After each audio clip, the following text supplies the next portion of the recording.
Welcome to Wisdom Journey, the podcast where we explore the path of building an online business from the ground up. Here, I share my wins, struggles, lessons, and experiments so you can learn, adapt, and grow alongside me. I also interview experts in their respective field. Whether you're just starting out or looking for new strategies to scale, this is your space to find inspiration and practical wisdom. I'm your host, Wisdom Okonkwo, and I'm excited to take you on this journey. Today on Wisdom Journey, we're joined by Leslie Smith, a no-nonsense marketing and public relations consultant who's been helping small businesses and non-profits thrive since 1994. Leslie has worked across 30 different industries, simplifying complex marketing ideas into actionable steps that real entrepreneurs can use. She's the author of Laws of Promotion, a 50-page powerhouse guide that strips away the fluff and gives small business owners a solid foundation to promote themselves effectively. From chambers of commerce workshops to hands-on consulting, Leslie is known for turning confusion into clarity, helping business owners stretch their marketing dollars and focus on what actually moves the needle. Welcome to the podcast, Leslie. Thank you so much, Wisdom. It's nice to be here. Yeah. In today's conversation, I love for us to unpack what no-nonsense marketing really means in the digital era, how online creators can stop wasting money on trending tactics, and what every small business should know before running their next campaign. I like for us to start with the no-nonsense marketing. But what's the story behind that phrase for you? So yes, so no nonsense marketing is really bringing it down to just the basics for people who are new to marketing. So if you've just started a business or if you inherited a business, then you don't want to have to go back to school to learn marketing in order to stay in business. So I make it super simplified. I don't use jargon or a lot of acronyms. Instead, I just spell it out very simply so people can understand it on their terms. And that was part of the reason I wrote this book, Laws of Promotion. I took Newton's laws of motion and turned them into the laws of promotion, because more than 3 is probably more than you need to learn. So just applying those and writing it super simply. This book is only 50 pages and it has little drawings. It has fill in the blanks.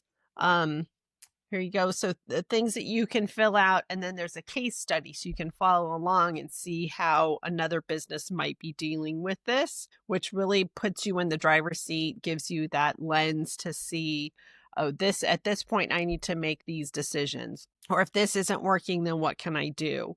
So I am primarily a public relations consultant, and public relations tends to be something that you can really do for not too much money and get a lot of return. So if that's community relations, being out there, meeting people, going to different events, networking, those kinds of public relations attributes will help you expand your reach, meet your customer, refine your product without spending a lot of money. Like advertising can be very expensive. And social media is great, but it takes a while to build your list, your followers organically. And then from that list, the way that the social media algorithm works, they're only going to show your message to a small percentage of the people following it at any time. So then you're tempted to then start buying more and more advertising, right? To really reach that target audience and using different keywords and really honing in on that. It can be very expensive. So I'm not saying don't do those things. Do those things. They're free, right? But also layer them. So you'd want to, take a diversified approach for each of your objectives. Okay, when you say take a diversified approach for each of the objectives, what does that look like? So for instance, your objective, you might have a business objective of making $100,000 a year. Okay. Say you just started, that's how much you want. That's how much you need to pay your rent, do what you want to do, put some aside for savings, retirement, etc. So then how does that translate? So thinking about, a solopreneur, just in business for themselves. So how does that translate into business marketing? Okay. To reach $100,000 a year, I need to have this many clients at this, four clients at $25,000 retainer for the year. Okay. So you'd market that. So you'd create some sort of a program that would be worth $25,000 to a person to be able to to buy your product and pay you over a year, right? And so you'd only need 4 clients like that. So now what do you want to do? Now to reach out to them, you may put an ad someplace. You may put an ad in a newspaper where affluent people that need your services read all the time. And then you may go to their business association. Yeah. So say this is something for attorneys, lawyers. So you would put something maybe in a business journal. You might place an ad in a business journal saying what you do. Then you may go to the bar association meeting, anything where public or other businesses are allowed. So you would go to that meeting, which may only cost you, the price of the lunch, right? And then you bring your business cards, you meet those people. And then so that's a couple of diverse things, right? They're different. And then if you wanted to do, something else, maybe if you have the budget for it, maybe you sponsor the bar association's fundraiser or something, or you take a couple people to lunch. Just have that small group meeting of just talking to them and asking them about their pain points and explaining to them how you can solve those problems. And then you could be that you have a client who's an attorney and you ask them to leave a Google review for you, right? That's a referral source for you. And you ask them to also introduce you to somebody they think could benefit from your services. So that's another way that they can refer you. So, and asking for things doesn't cost any money. And the worst thing they can say is no, right? So if they feel like you're overstepping, then they tell you, no, that's too much, or I'm not comfortable doing that yet, or we just started working together. I don't feel like I could give you a, full review yet. Okay, let me know when it's time. And I'd love to have access to some more of your friends. And if they don't, it's not personal if they say no. Get over that. Yeah. So doing multiple different things is what I mean by diversifying. And maybe you do some social media posts. Maybe they have a Facebook group page that you can participate in as an affiliate business, or, just sending things out on your own, #attorneys, writing a blog post about how attorneys benefit from your services, or whoever your target market is. I'm just using attorneys, lawyers as an example. So it could be anybody, and whoever your target market is, that's who you'd want to attract by using those hashtags, etc. Well,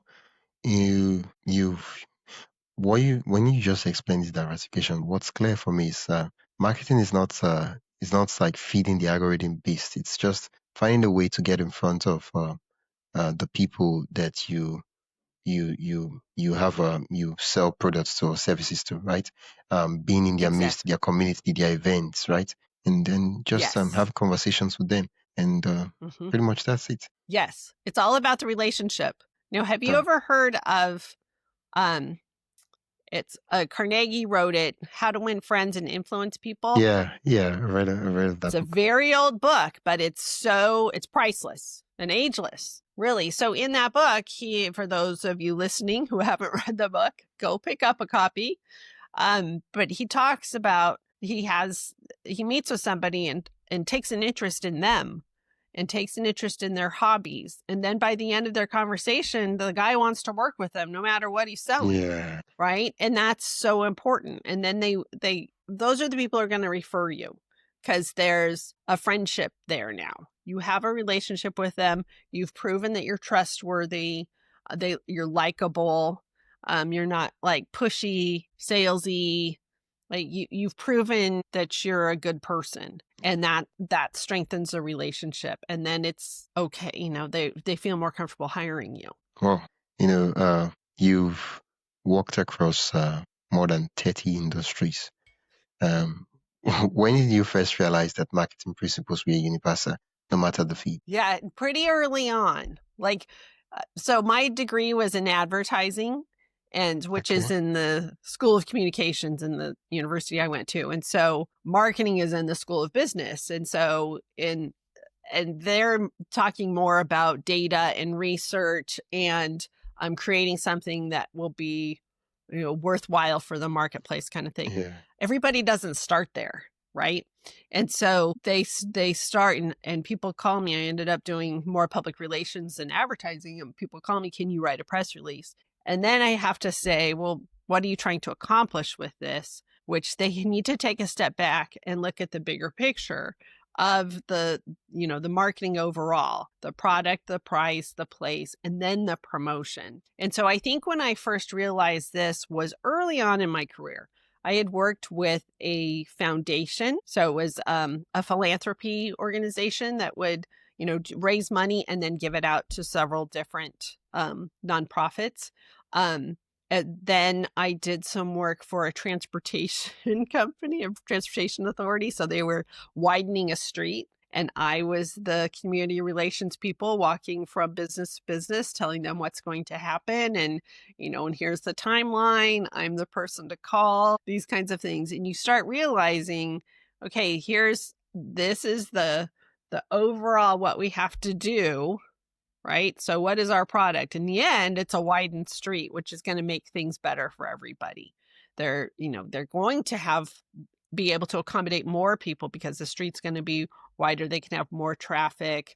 It's getting more visibility for them. It's going to ease congestion because now the street's right. So that's that, the product. And then the price for them was free. Yeah. They didn't have to pay for Oh, the widening of the street or all those kinds one of of things, the right? books you Yes, right from the book. Yes. And so those principles, and then the place, and then you get into promotion. And so those principles worked for everybody. And then my next assignment might be for a pizza parlor, right? So looking at if he wants to increase his market share, how more customers, meaning what else? And not everybody wants pizza there. So how does he feed the whole family? Let's highlight more of your pasta dishes or your lasagna. Let's add a little bit more to that. Can you do a charcuterie board? Can you do sandwiches? What else can you do so you're the go-to pizza place, right? So we looked at the product, and then are you in the right location? Where you are, can the people afford that? And do they have enough time? You quick enough so people can get in and out for their lunch rush, right? So they need to get in and out. Let's have a buffet. So you had a pizza pasta buffet for, $15 or something. And so people can count on how much it is. They can serve themselves. So it takes some pressure off the wait staff. Good food there, and it's quick and easy.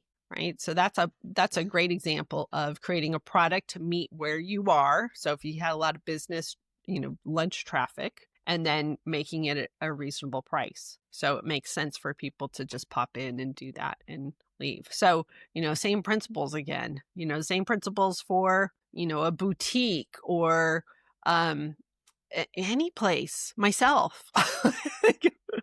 Like go back to those universal principles, those 4 Ps. What is my product? Can I expand it, or can I find a new target audience for it? And then if I have an elite brand, can I also do a less expensive brand?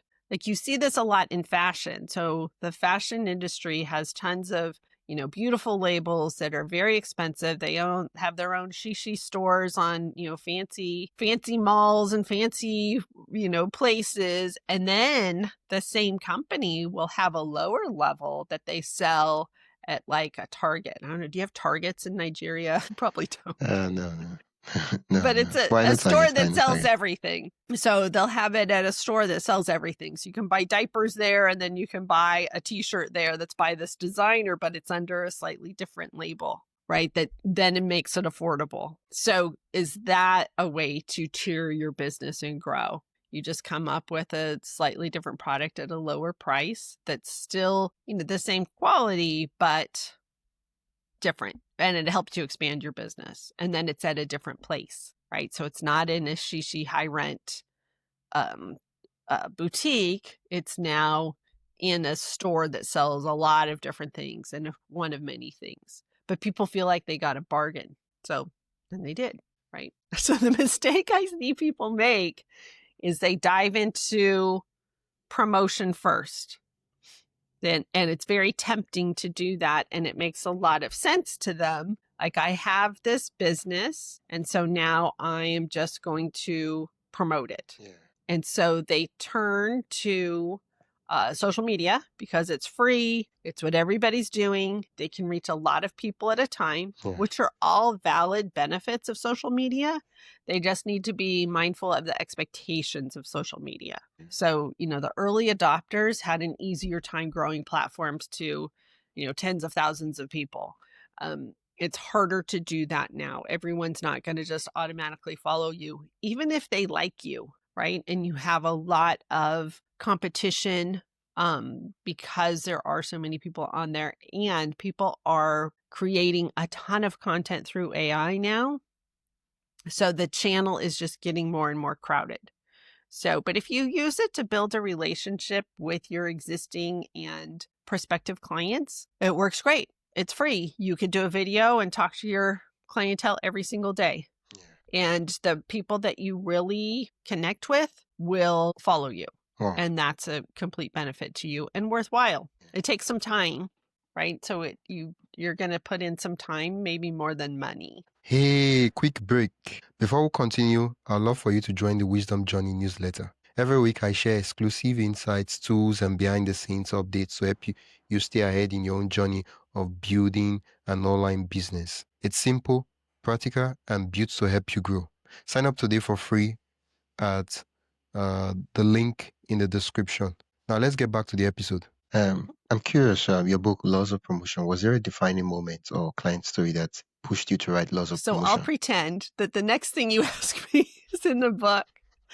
So in promotion, I like to divide it into two main buckets, so to speak. So advertising and PR. So your advertising is what we call paid persuasion. So you are getting exactly what you paid for.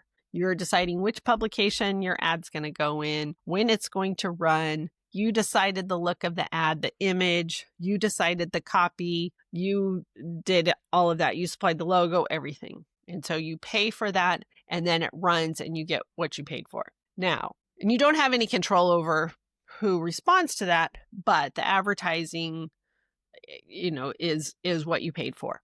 If it doesn't run, then they can run it again, right? They have to make good on what you paid for. So they can put it in the next ad or next issue. Public relations, you don't have quite as much control. You are putting the message out there and hoping that it will catch on and people will come back to you. It's a little less, you have a little less control because you're putting the message out there. You don't have control of the message once you send it out. So like a press release, for instance, we'll write a press release, we'll talk about the good things that you're doing, and then we send it out, and a reporter or editor can take a part of that press release, none of that press release, all of that press release, and write a story from that. And they may use you not as you intended. So you need to be very mindful of what you're sending out and when, and making sure that it's going to reflect you positively. And so you don't just send. Some people say, I send out one press release a month. Okay, don't do that unless you have something to say. Be more strategic about it than that. But I will say, sometimes they don't run any part of your story, but you might stuck out to them. So if you become an expert in their minds about a certain topic because you've reached out to the reporter and the editor about XYZ topic or your business expertise. And so they are, they know you. So then when they're writing a story that maybe is related in some way, they may call you for comment. Oh, so you're sending out a press release about your new baked goods in your bakery. And then they write a story about the importance of offering gluten-free foods because gluten allergies are on the rise and blah, blah, blah, blah, blah. And then they call you, which had nothing to do with the press release that you sent out, except that you had a gluten-free option. Yeah. So they call you and say, hey, why do we have to do gluten-free? What's the deal with that? How many, are all the bakeries doing this? What can we expect? Blah, blah, blah, blah, blah. So you become an expert that they rely on for information that you didn't really intend to talk about, but it's great. It's great. You take it. So you see, you have less control over that, and you don't have control over what words they end up writing in the news article. Different than setting an ad and saying, this is my headline and this is my 2 paragraphs of copy and here is my website.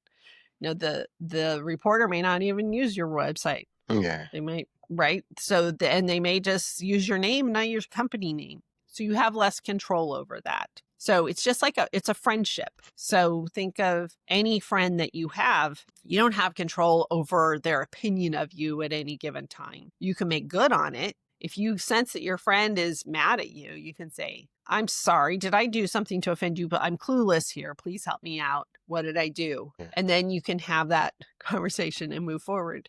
And that's the same with any company. That's part of your public relations. If you did something bad, then you would apologize to the public and say, I'm so sorry. I didn't realize that the wheat I used in the donuts last week was contaminated. Or I didn't realize that my gluten-free flour actually was not gluten-free. Well, I apologize for that. And this is how I'll make it good. So, which is actually law 3 in the book. For a reaction, there's an equal and opposite reaction. Yeah. So there's a way for you to deal with bad news kind of thing. So you'd want to go equal and opposite and make good on those things. The first law, very simple, is to fight inertia, which is not moving forward. So for a body in motion stays in motion, a body at rest stays in rest unless acted upon by an outside force. That's what Newton came up with as first law of motion. So, which means, if you're running your business, you might have felt this, where you have some clients have come your way and you're really appreciating them, and you say, who else do you know who can use my services? And they refer you to a couple of people, and then you're busy with your business group and networking group, and they refer you another few people, and you have this great momentum, and there's nothing is going to stop you unless acted upon. So acted upon could be a personal crisis, you have to leave, or there's a worldwide pandemic and you have to cut back on how you're how you're delivering your services. You can't do it in person anymore. Those kinds of things can act on that and ruin your momentum, right? Or even if you take a vacation, sometimes that can stall things a bit, right? So if you're going to stop work, that's what happens. So that's Can you the see me first now? law. Yay! I could see you. I could hear everything I you just were kept saying. talking. Have been brutalized by bad network. Thank you so much for your understanding. I always notice that when I leave and I come back, you're always talking. Thank you so much. You're great. I don't even know the word to use for you. You're perfect. You're an understanding guest. No problem. Because it Okay. says it was still recording, so I just Yeah, said, you're well, still I should recording. just Yeah. keep talking. Yes. Okay. Hopefully, So I was I'm just with you all explaining the through first the law. meeting. Yeah. Okay. Yes. Continue. Okay. Rachel, Cool. I'm not here. Yeah. Sure. And then businesses who are not ambitious, they start their business and they don't do anything. Like maybe somebody bought a franchise and they're expecting the stuff to be done for them. Yeah. And there's no advertising being done by the parent company, and they stagnate. Or they say, I joined that business association, it didn't work for me. And you say, well, did you go to the networking meetings? No, I couldn't make them. Okay, well, did you did you use your directory and reach out to people that seemed like they would connect with you and have a coffee with them so you could talk about what you do and refer each other business? No, I didn't even think about doing that. Okay, so it's not going to work for you. You have to work it. So that's where people sometimes, or they open a restaurant and they hang up a sign and they think that's all they need to do. And it's just not true. Nothing just sells itself. It just doesn't work that way. You need to move your feet. I mean, that's something that just sells itself is really rare and charmed. I'm sure people can come up with some example, but that's the unicorn. That's not Yeah. everybody's Not the business. You norm. got to Yeah. hustle a bit. Yes. So then the second Okay. law is, which it's here in the book, Newton says, blah, blah, blah. It's a little more sciencey. So force Okay. equals mass times acceleration. So Yeah, Newton's applying law of that to motion. businesses of any size. So how much force you need to promote yourself depends on how big your business is and the acceleration. So how ambitious are you? How quickly do you want to make $100,000? You know, some people want to make $100,000 a quarter. Okay, so then we need to scale up. So and then everything goes up. So if you can manufacture more, 4 times as much, then your supply chain needs to be able to do that. And you need to have enough employees to help deliver that product, right? So everything sort of elevates for that. And then you need more force. You need more promotion. Instead of just reaching out to one place to buy your whatever it is you're selling. In the case of in the book, it's a brewery. So if they're buying your beer, now you need 4 restaurants to buy your beer and 4 restaurants that sell a lot of beer, right? So that's how you have to concentrate 4 times as much on your roughly. It's not real math. You have to scale up your promotion. You have to be doing more. And then that third law, which I kind of touched on before. So for every action, there's an equal and opposite reaction. So for small businesses, if you get a bad review online, that can really hurt you more than it would hurt a big business, right? So Apple Computer gets a bad review. It has to be millions of people saying this product is bad for them to really worry about it, right? Because they're so big. But a small person, if I have 1 or 2 bad reviews, that's going to hurt me a lot. So knowing that you need to address that with them and then make it good. So what happened is what you're saying true? What happened? How can I make it good? And how can I make it even better? So I'm sorry that you're upset about that. I've looked into this and I see what happened. It's no fault of yours. It's completely on me. I'll offer you another service for free. And I'll refund your money, right? I mean, you have to really go to that extent, which may hurt your bottom line, but wins your reputation, right? And wins you back that referral source that will pay off much more than that one little snafu that went wrong. Yeah. So Wisdom, I feel like you read the book. I have a science background. That's why I understand laws of motion and all these things, and it's making sense with the marketing concepts. Yeah. Right. But you said you had a background in advertising. Like, how Very come you good. Yeah, started doing using laws of? I started college as a chemistry major. Oh, okay. Yeah, now I see. So I Because I was really, like, well, yeah. my And next it works question, really well. Sure. yeah, is what's the difference between being visible versus I didn't being hear you. remembered? Visible versus remembered. Oh, that's very good. Okay, so visible, which you need the visibility to be remembered, right? Okay. So you can, and it has to be in context. So if there's something very visible where I go a lot, but it makes no difference to me, I'm not going to remember it. Like if you asked me if I saw that, then maybe I could say yes. So thinking, this is just what comes to mind. So if I was taking my daughter to a ballet lesson and there was a cabinet in the ballet studio that had a motorcycle logo. Okay. And maybe it's on the whole cabinet, like a file cabinet or something, a big logo. Okay, it means nothing to me because I'm not there for motorcycle stuff and I don't drive a motorcycle. So I just see it. And so it's visible, but do I remember it? Not really. If somebody, because it doesn't mean anything to me, there's no relevance for me. And why is it in a ballet studio? Now, somebody else's parent may walk in and go, why is there a motorcycle logo in the ballet studio? Now, he knows what it is, and there may be some relevance. And so they say, oh, we got this from a motorcycle repair shop closed, and we took the cabinet. Yeah. Oh, okay. So there's no relevance there. I'm not going to remember it. Yeah.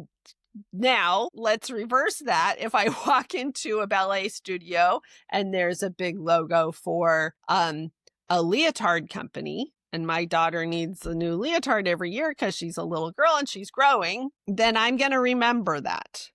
And I'm going to remember it more if I also see their name in the program for the recital. I'm also going to remember it more when I go by the leotard and I see the logo on their tag. And I'm going to remember it more when my daughter goes, I want that one. Remember, that's my company, right? When she starts remembering it, then I'm going to go, oh, right, I got to remember that for her next birthday gift. Yeah. Right. And so the rule is that people need to see things 5 to 9 times to resonate. And some people will say it's a rule of 7, which is the average of 5 to 9. Right. But I think some people, if it's super in context, you will need 5 times or less. Right. And then if it's bizarre, or somebody's not really paying attention as much, then you need 9 times. So I still adhere to 5 to 9 times, but the average is 7 times. People need to see it 7 times to really get remembered. And so, and that was, I read a blog post last night that was an old blog post that I wrote, and my advertising major teacher, he said in a 30-second spot, like a 30-second commercial, you need to say the client's name 5 to 9 times. So if you didn't say it, which seems a lot, right? But now start listening to some things. Like there's some companies that rely on image so much, like car companies or, certain commercials that they're very image driven. It's, it's about where you're driving. It's a beautiful horizon and, and they show the handsome person driving the car and maybe they flash to the beautiful leather seats and the pretty woman, whatever. And sometimes they're like, we've been trained to go, what car is this? Yeah. And then at the very end, they're like BMW, Mercedes, whatever. You don't know that until the very end. The dream. Right. Right. Why do small when you can do big? Yeah. I'm pretty good at this. Wow. Yeah, that's pretty much the idea. They don't really say that much. They just show all these things and then they drop in one short tagline and that. Yes. And if you immerse yourself into that and that, you're like, oh, yeah, I want that. Like, maybe a spa weekend or something. Oh, I want to be in that bathtub. Oh, I want to get that massage. Oh, my foot rub, pedicure. Oh, I want it. I don't, yes, I'm going to watch every bit of that. And I don't care if they say the name in the end. I'm like, we got to go there. Right. I'm sold. So if they can get you in a visceral way, right, then you are going to get remembered. But putting that image, the logo, the name several times helps it be quicker. Because sometimes there's commercials where they don't say the name and people talk about the commercial. Wasn't that, oh my gosh, you see that commercial? Yeah, what was that for? And they don't remember because it was a really clever story and, funny maybe, but they don't remember what it was for. Yeah. I think for cars, that's not a winning ad. It's easy because, with a car, it's a walking advertisement. Once they show the car so much times on TV, you see it, you recognize that car. And when you're moving, you see someone driving it, you say, yeah, that's my dream. Yes, you're right. My husband and I were just talking about this recently. I had a friend who used to work for an automotive company, and before they launched a car, they would have the employees, they could, rent it, they could use it for free. And so they'd have hundreds of these cars out on the road. So then the ads would start running and you've already seen that car out on the road because they let their employees drive it. Pretty smart, right? So proving that concept, right? Getting your merchandise out there so people can see it. Maybe there's some buzz, and then they hear some advertising like, "Oh, this is the thing I've been hearing about." Yeah. Yeah. Well, oh, thank you for that, Leslie. Um, if you had to mentor a new online business owner for 90 days, what would your no nonsense roadmap look? Okay, we'd start with the plan. We'd start with a marketing plan. And it's not just about what the plan looks like at the end. There is so much learned in that journey of creating the plan. So when I start talking to somebody about a marketing plan, like, what do you want to accomplish? And a lot of times they don't know. And so that's where I'll, like I told you earlier in this conversation, like I'll start with an income goal because that's easy, that's tangible. They have an idea of how much they want to make, right? So we may start there. Other people may be a little bit more in tune, like, yeah, I want to make 10,000 of these, this year and 10,000 sales and double it next year. Okay, super ambitious goals. I can work with that. And then so we'll write those into objective forms so we can measure against that, right? So we are creating our destinations. Your objectives are really your destinations. Where do you want to go? Then your strategies come under that, and that's how we're going to get there. So you want to do that. So you want to sell 10,000 of these. Are we selling wholesale to somebody to resale? Are we selling 10,000 on a website? Are you selling 10,000 door to door? Are you saying, or all of those? So let's come up with those strategies, and you could have all of those, right? Now let's go into the tactics. And so then the tactics were, okay, you're going to sell these to wholesale. Well, we need to define who that market is. Who needs these wholesale? Like, who is going to sell these in their store? And have we established ourselves so that people will buy them wholesale, or do we have to go on consignment? Like, that's something to think about, right? And then what do they need? So now we need to look at, some packaging for wholesale. What are they going to do with them? Are they just selling them right out, or are they grouping them with something else? Because that will determine how we package them and send to them. And then, and then how do we reach them? Are those appointments only? Who knows those people? Can we invite them to a place? Can we go to a gift shop, a gift show, like, a big symposium with everybody who has stuff to sell, and here's come the buyers? Can we afford to do that and do it that way? Then you go to the next strategy. Okay, so we're going to sell online. Okay, well, if we're going to sell online, then what's our channel? Are we going to be an Amazon vendor? Are we going to be our own? We're going to just have our own directly. Then, there's all sorts of logistical things that you need to come up with. And then because it's online, we're going to go heavy on social media for that, right? Because you want them to buy now, click, buy, be done. So however the back end works out, you're selling online, you need to go heavy on that. And then what kind of promotions are that? So are we selling these, more around Christmas time? Can they be, or spring holidays, whatever? Are they seasonal, or are they something that they need all the time? Can we bundle them for a discount? What's most favorable that, hits our bottom line the best? Because we also have shipping. So if we offer free shipping, because sometimes shipping is more than the product. It's crazy, right? So if we offer free shipping, how many do they have to buy to get the free shipping? Right? And then where else do we promote that? If we're going door to door, then what's our sales staff like? We need to train them. That's a whole other thing. So now you have, some HR things and, some internal PR to do to make sure that you're getting the best people to go out there door to door to sell your whatever. So, and then what do they need? They need, a business card. They need a badge. They need to look official out there. They need some sort of a sales sheet to leave behind. They need an order form or something, or will they just be able to just hand them the product right there? And then if they're going to door, does it make more sense for them to, if somebody buys one, then you ask them to have a party and invite 10 friends, and you do the demonstration in front of 10 friends or 20 friends? And then you sell them all from their house, right? You're like, and then what do they need for that? how do we promote that? Now we need a door hanger. We're going to be in your area. Be prepared. Or a door hanger that says we were here. You can still order. Or here's our promotional, discount code or whatever. And then what else? I think I came up with 4 strategies. What's the next strategy? So, but you get tactics are slightly different, right? Oh, but you can do it all. So in that, they start learning like, okay, yeah, I can do all these things. Now what's probable? Like maybe, maybe this is a 5-year plan because we can't do all of that to start. So let's scale back and let's just focus on the online sales to start, or just focus on wholesale for now because it's less for us to do as far as promoting because it's a smaller market. We just have to get to those buyers.